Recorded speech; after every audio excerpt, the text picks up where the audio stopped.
Hello, and welcome to Ending Physician Overwhelm. I'm your host, Dr. Megan Mello.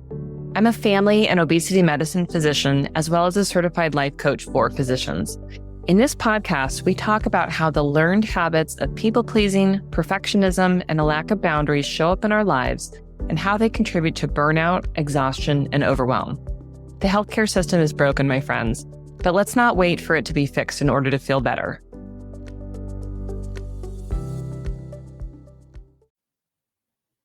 All right. Well, hello, my friends, and welcome to another special guest episode. Today, we've got a real treat. I am joined by my friend, Dr. Sara Ionescu, a fellow family medicine physician, and we are going to hear more about her story and her journey, and I'm so excited to share that with you. So, Sara, welcome to the show. Yeah, thank you so much. I'm so excited to be here, and thank you for the opportunity. Yeah. Well, tell the listeners a little bit about yourself and where you are in life right now. Sure. So I am a board certified family medicine physician. I'm a mom of 4 little kids. They are ages 6 and under. So we got a busy house, lots of things happening. I worked for a while as a family medicine physician in 3 different positions, kind of all across the country. And I actually became a stay-at-home mom a little over a year ago. So I have been staying at home for about 14 months, just kind of at home, providing the childcare. And then more recently, I kind of got into posting some content on social media. And right now, most of that surrounds sort of exercise and exercise inspiration and motivation and that kind of thing. And I'm not sure where that's going yet, but it gets me excited to talk about and try to help people start to move more. So that's where I am now. Yeah. Well, I think this is so great because, so often there are so many physicians out there who are trying to figure out, you know, how do I leave? How would I change what I'm doing? They've identified that things aren't going well, right? They don't like how things are going, that, whatever it's possible that they don't like medicine at all. It's possible that, the opportunities they've had, the things that they can see as potential work for, their specialty or whatever, it just doesn't fit them for whatever reason, or, they know that there's something more that they want to do and they just aren't sure what it is. And, of course, sometimes physicians decide, what I actually want to do is stay home with kids. And so I think it's great to, have the opportunity to kind of talk through, some of your experiences with that, because you're right in there, right? And there's probably elements of all of that, kind of in your story. Because so many people, they're still in that space of knowing this isn't going well. I don't like this. Tell us a little bit about that for you, kind of as you were working and growing your family. What was coming up for you that led you to ultimately decide, you know what, I'm going to stay at home for a while? Yeah. So it was, of course, like many decisions are in life, multifactorial. I think a couple things that I've discovered since I have been home. One of them is because I chose the path to medicine so early. So really from like middle school, high school, that decision was made. And it was a decision at the time that was no matter what it takes, I will get there. At all costs, this is what I'm doing. I'm driven. I'm a hard worker. I'm a good girl, right? Who is going to do this path. Yes. Yes. And then it was sort of like all of these other decisions were not actually decisions. It was just next steps that almost happened to you. Like, okay, I apply to med school, but I don't really ultimately decide.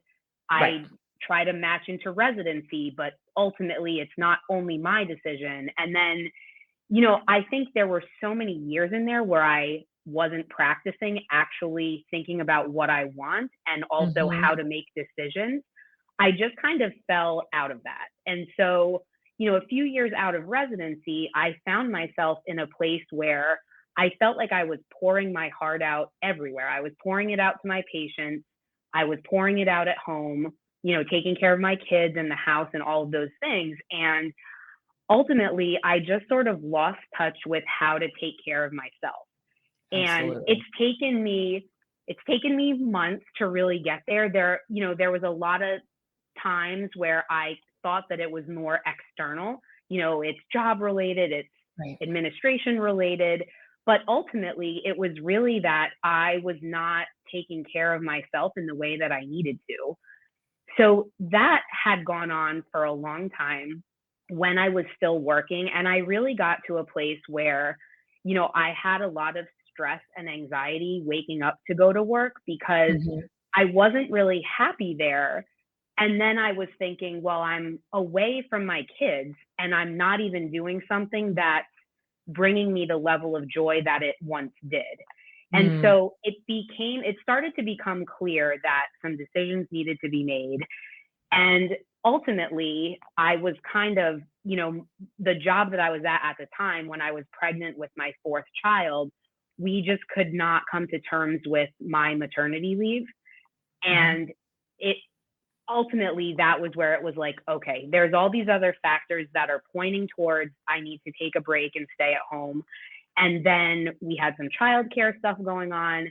And then the maternity leave thing, it was just sort of like, okay, this is definitely the right time to kind of take a step Yeah. back, do some time at home, do some thinking, which, in hindsight was quite honestly one of the best decisions I've ever made because all of these things that I just talked about, I did Mhm. not appreciate or understand in that moment when I was Yeah. working. It's all been mindset work and thinking that I've done after I stopped After. working. Yeah. Yeah. Well, and I wanna highlight a few things there. One is that I think what you said resonates so much with people of, after I made the decision that I'm gonna go be a doctor, often from a young age, then it's like I don't really make decisions anymore. I just Yeah. kind of navigate the path, right? And that's so true for many of us, including myself, absolutely, from a very young age, it's like, that's what I'm gonna do. And and yeah, you're just along the journey trying not to get kicked off the path, right? That's not everybody's story coming into medicine, because certainly I was shocked to learn that, hey, some people had went and had a life before they did this. Some people didn't decide to go into medicine until way later. Um, they're so much smarter. But like for people who stayed on the path, right? We stay on the path, right? We're good girls, we kind of climb this mountain, with our trials and tribulations to get there. And then we may find ourselves, okay, I've made it, but feeling like I don't know how to make decisions that are really in alignment with who I am, right? Because we've not really had the opportunity to do that.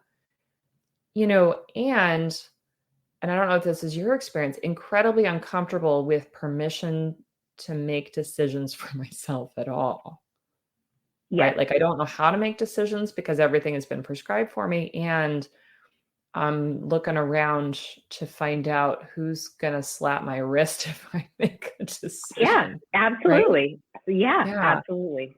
Tell us a little bit about that for you because, I know that a lot of people really struggle with making a decision to leave a place that they're at for any reason, whether that's a new job or to stay at home or, care for a sick, like there's any number of things that people end up doing. What was that decision process like for you? Yeah, I mean, I think there was a lot of mind drama around that because you have all these thoughts of I've put time and money and effort into this career and then to, in quotation marks, throw it all away. Yeah. There's fear of what that's going to feel like. There's fear of judgment from others, whether it be, family and friends or colleagues thinking like, oh my gosh, you took up a spot in medical school, you took up a spot in residency, and Right. now you're gonna leave, So Yeah. I think Throw it there's all a away. exactly right, Ugh. exactly. And I think there's of course misunderstanding from people outside of medicine who have, maybe an understanding that's not exactly how it is when you're in there working every day. And so navigating all of that is definitely challenging. I think, for me, I it was really seeking out the support of others, especially my husband, who had many times, even before I decided to quit, had said, like, just quit. Like, we will figure it out. And even if you don't have that wonderful close support, I think sometimes you just sort of have to take a leap of faith and make that decision and figure out how you're going to get there and what the steps are afterwards. Because it's, for me, once that decision was made, it just everything felt so much lighter, even Mm, though there was a lot of uncertainty and confusion and like, what's going to happen? When will I go back? Will I ever go back? Even yeah. though there was all of those questions, I still felt so much better after making that decision. And that's Yeah. definitely what helped me realize that it was, that was the path that my journey needed to take at that point. Yeah. Yeah. Yeah. I think that's important, because there's so much, I don't know, there's so much mind drama, as you said, and, kind of dithering about, could I even do that? That Right. once we have made the decision, I'm leaving this, and leaving this does not translate into throwing your career away, leaving like leaving this is very specific, but it feels much bigger. And even when people do leave medicine, there can be an incredible lightness of, I've made the choice. And once I make the choice, I trust myself to figure it out from here. Exactly. Yeah. Well, and tell us a little bit. So, you stayed at home, right, and brought a new baby in, right? That was kind Yeah. of part of the Lots of exit, things. and Yes. eventually we kind of come out of that, newborn and all the other and all the toddler, sort of stuff. Um, you come out of that recovery process, and then here you are, mom to 4 kids, at home, and realizing, it sounds like, some things about yourself of like, oh, okay, I'm still struggling with taking care of myself, even though I've removed this external thing, right? Because we often think the job is the reason why we aren't doing the self-care stuff. And it's a part, but tell us a little bit about, that for you of kind of making decisions and sort of discovering, oh, okay, Yeah. it's not just the job. Right. Exactly. And I think so. It started like the seeds were planted when I gave my 90-day notice at work, because I immediately had that lightening feeling of like, okay, we're going to make a turn here. Things are going to go in a different direction. I actually, it wasn't even necessarily intentional, but at that point, I started more of a self care situation. So I was somebody that was exercising daily, growing up. Mhm. I fell off a little bit with med school and residency and with early parenthood because, of course, navigating that was challenging, and that's a whole Yeah. separate conversation. But so in that 90-day process, when I was still pregnant, I actually got into exercising daily again. And what I noticed was I was able to bring like so much more energy to my job and Mhm. also at home as a mom. Mhm. And I started to put together that, like, okay, this self care business, like, this is important, even if it's not a lot of time. If I can do even just a few minutes, like my mindset, my well being is taken care of. And that allows me to then pour into, the other Yeah. people in my life. So then fast forward, baby 4 comes. We have a lot going on with our childcare situation at home. And, of course, that newborn period, adjusting to a new baby, all those things happen. But once we kind of got through that newborn situation, I, really started paying attention to the self care because I was at home, pretty much 24/7. My husband is a surgeon, and so he has very busy hours. So he's Mhm. there when he's there, but it's not, a lot of times it's me doing most of the childcare. Yeah. And so I started to really focus on like, I need to make sure that this self care time is here. And like Mhm. you said, I realized the job was part of it, but it was not the whole thing. It was my mindset of always putting myself at the bottom of the list and realizing the day would be almost done. And like I hadn't done anything for me, I was doing all these other things. And so when I switched that mindset to putting my stuff at the top, and again, it's not always, extended amounts of time, but even Right. just a few minutes, I found that it made a huge difference in my mindset, in my ability to be a mom, in my ability to like be patient and field toddler tantrum, all of that stuff Yeah. that goes into being a mom. Yeah. So The yeah, I mean that tantrums will still happen. Their absence is not required to prove that we're doing right. better. Exactly. Exactly. Yeah. Yeah. No, I think that's really, I mean, it's a lesson that we need to learn over and over again. I've had the same, experience of like, I don't love getting up at 5, but I do, and I do exercise that early because it is the consistent time that I have to myself. Yep. And when I do it first, I'm much more patient with my kids. My energy is better for the day. And I don't have it hanging over my head anymore of, Right. of like, am I gonna find time? Am I gonna do it? Gosh, I don't know. I'm gonna be too tired. Realizing how much better it made my day to do it first was really critical for me. And I don't say that, and I don't think you would either, that means that like that's the only right path. But when we notice that this is really important and this is the impact that it has on me, that is huge. Right.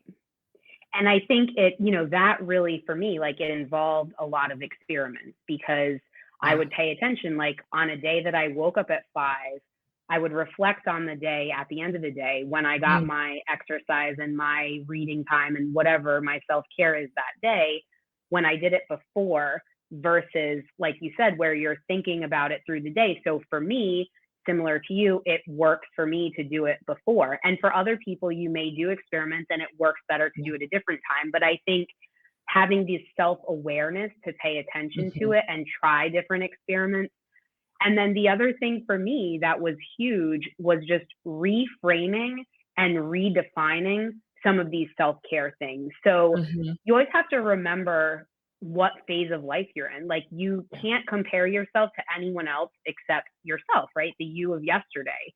Because if you're looking at moms that have kids that are in their teens and you have kids like me, Yeah. your amount of time is just different. It just Yeah. is. And so The tantrums are for different me, at those ages.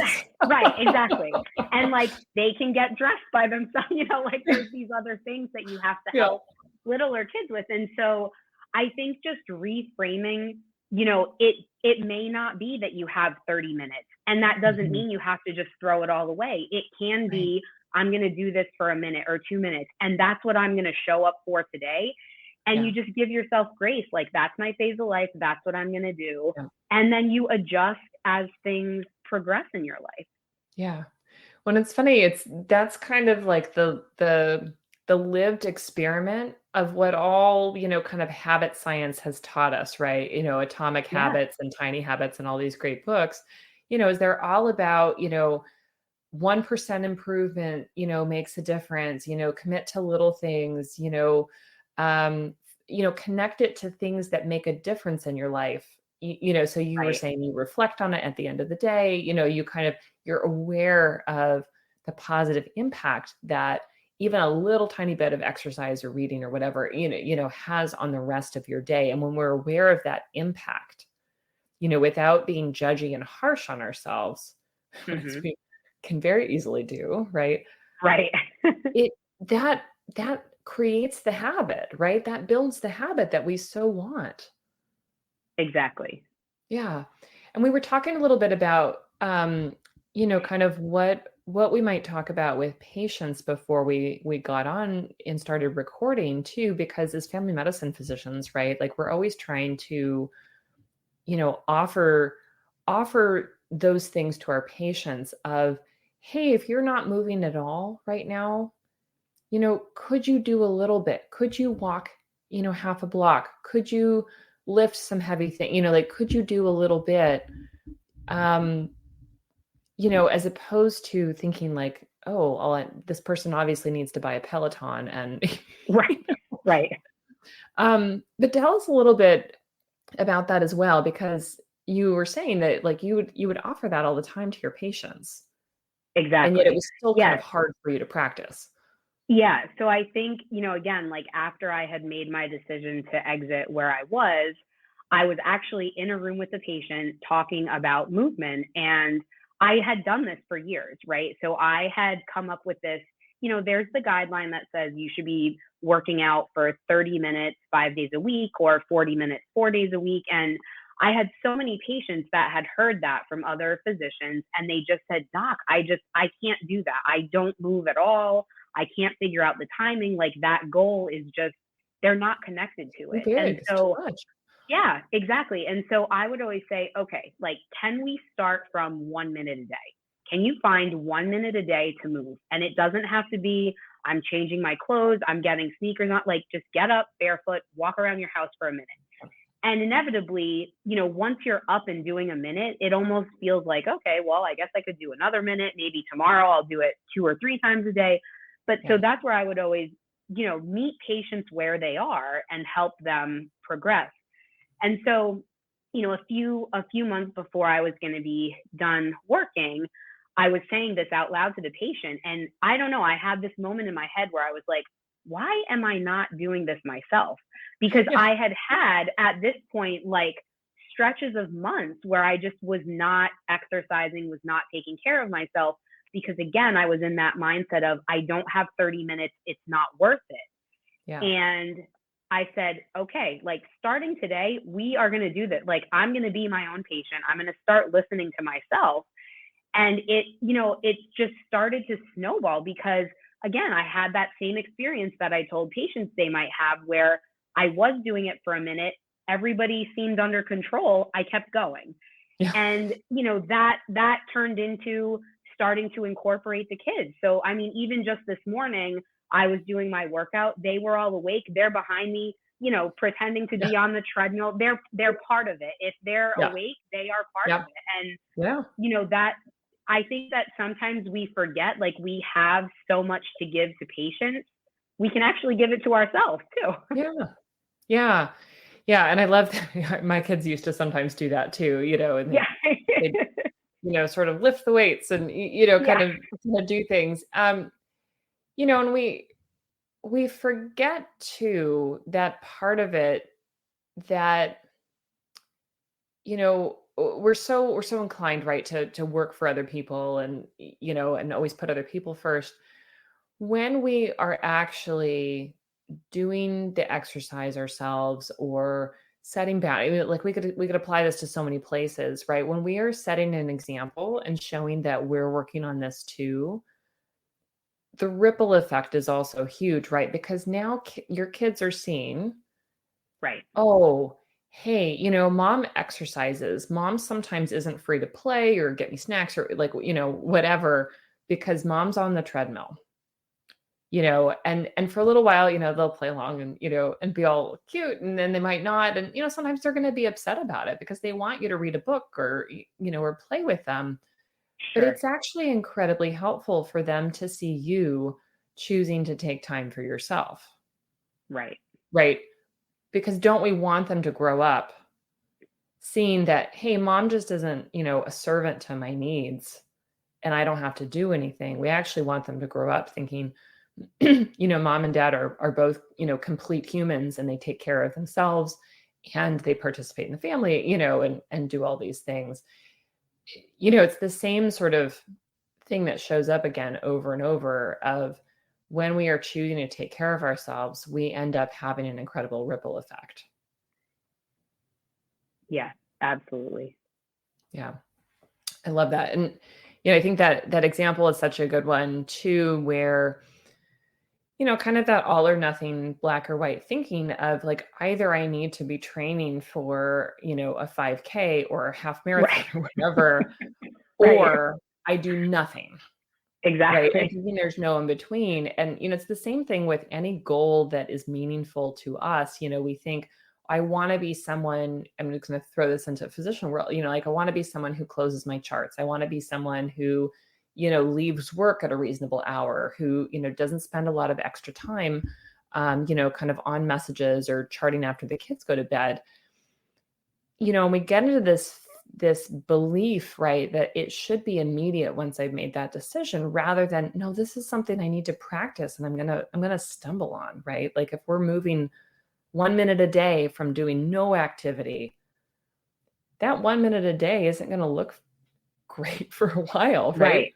And Yeah, it's not gonna absolutely. feel meaningful for a while. So, do you have any thoughts on kind of that slowness and how it feels for people?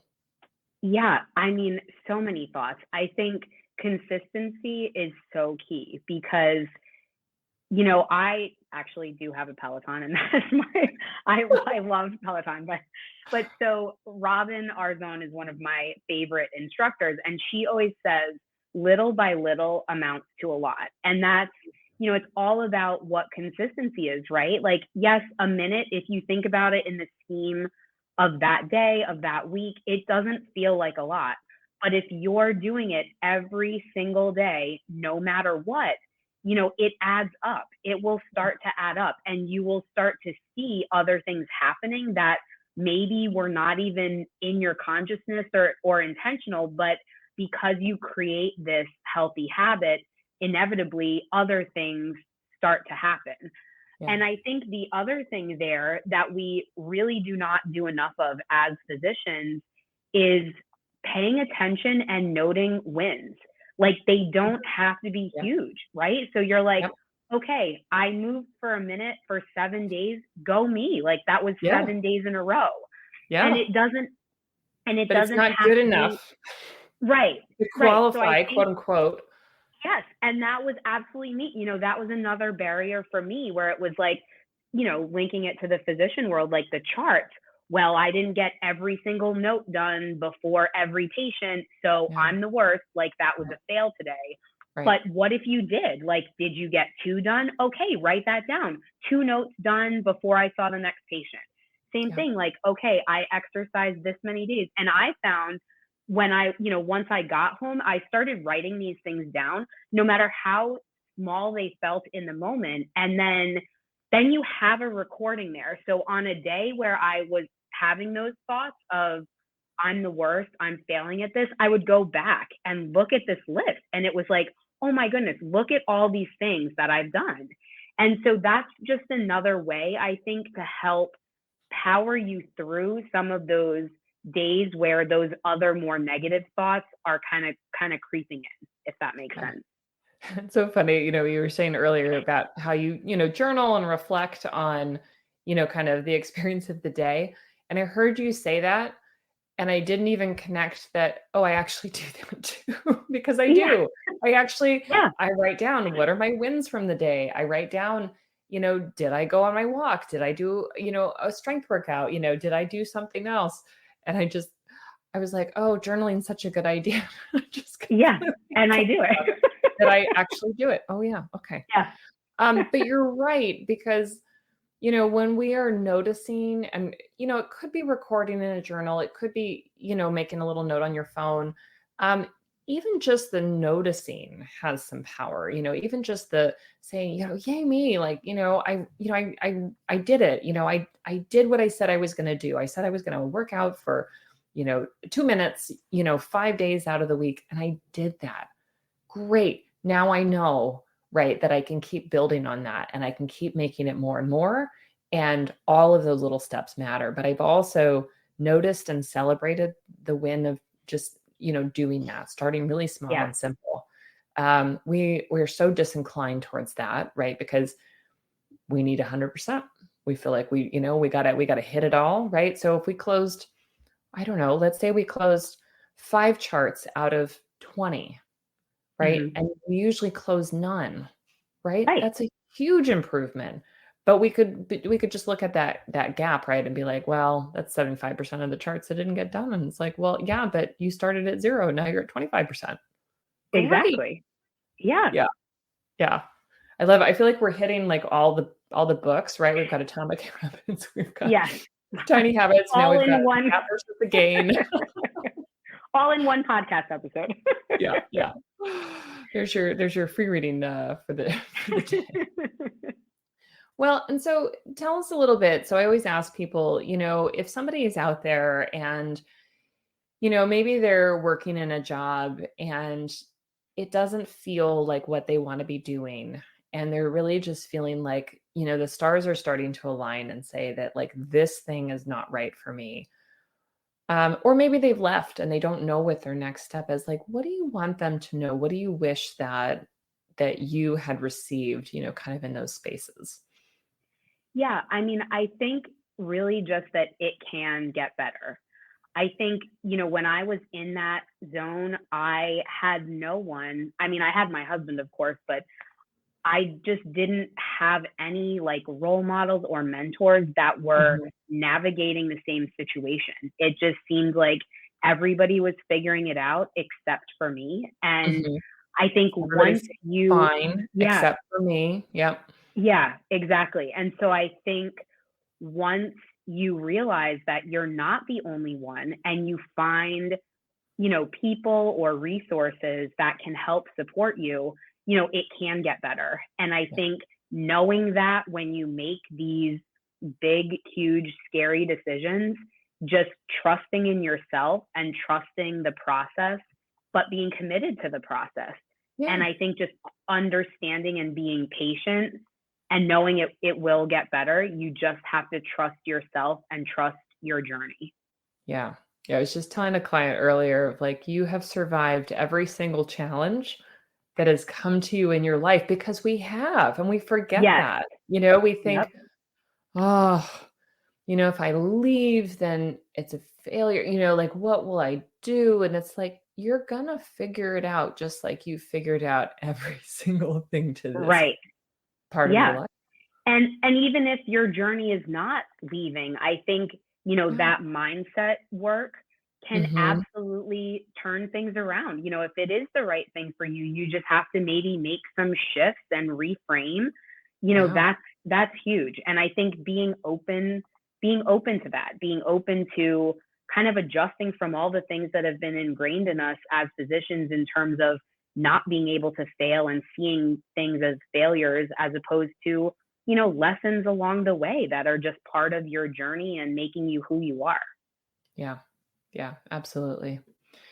Well, and for someone who's out there listening and they want to be following your journey and learning more about the work that you're doing right now, tell us a little bit about where people can find you. Sure. So There's I probably some have, people out there too who would love to build an exercise habit and they're not quite sure how to do yeah, it. absolutely. So I have a YouTube channel. And then I'm also on Instagram and Facebook. Everywhere I'm at Doctor, so DR, and then my name, Sara, Sara Ionescu, Ionescu. I also now have a website where basically it's just to kind of go sign up for my free newsletter, which is kind of going to be, email versions of all the different content that I'm making in video form. And so that, again, drsaraionescu.com. So I Awesome, think and we'll those have are links to all all of the that in the show notes so people can easily perfect. easily access it. So, if you are listening and you are a busy person who would like to be doing more self-care, more exercise, and you're feeling a little bit stuck, we absolutely want you to go check out her stuff because she shares her story. Yeah, definitely. Thank Yeah. you so much, Megan, for having me. This was so wonderful. Yeah, no, thank you for joining me. I think it's always just so valuable when we get to come together and share stories because again, just as you said, like then we know that we're not alone, right? People can hear Exactly. themselves in your story, in other people's stories. Um, because so many of us, are sitting, kind of feeling very siloed and we might be feeling shame, embarrassment, that there's something wrong with us. There's nothing wrong with us. We are Right. just the products of, kind of the journeys that we've been on and, we get to decide. Absolutely. All right. Well, thank you so much for joining us as always. And Yeah. until next week, take care. Bye, everyone.